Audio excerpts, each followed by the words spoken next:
BNP কর্তৃক আয়োজিত সিপাহী জনতার বিপ্লব উপলক্ষে র্যালি পূর্বক সমাবেশের বিপ্লবী সভাপতি, সদর থানা বিএনপির সভাপতি জনাব মাসুদ রানা আজকের এই সমাবেশে প্রধান বক্তা হিসেবে উপস্থিত নারায়ণগঞ্জ মহানগর বিএনপির সুযোগ্য সদস্য সচিব, কারা নির্যাতিত নেতা অ্যাডভোকেট আবু আলী ইউসুফ খান টিপু, আমাদের মাঝে আরো উপস্থিত আছেন নারায়ণগঞ্জ মহানগর বিএনপির বিপ্লবী যুগ্ম আহ্বায়ক বৃন্দ জনাব মনির হোসেন খান, জনাব আনোয়ার হোসেন আনু এবং আবু ফাতে মোহাম্মদ রাজা রিপন।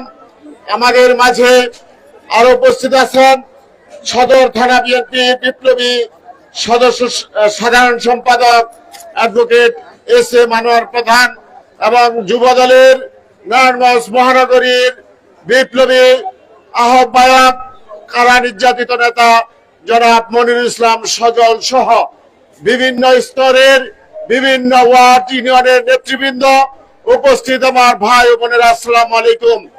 বক্তব্য দেব না, আমরা আপনাদেরকে ধন্যবাদ জানাই যে আজকের এই সমাবেশে আপনারা উপস্থিত হয়েছেন।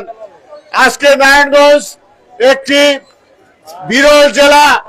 এই জেলায় আজকে দেখেন এই আমাদের এই শহীদ মিনারে আমাদের বিএনপির আজকের এই সমাবেশ হচ্ছে।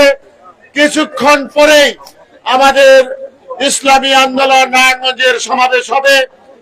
আমরা সবাই নারায়ণগঞ্জের সহ অবস্থান করতে চাই।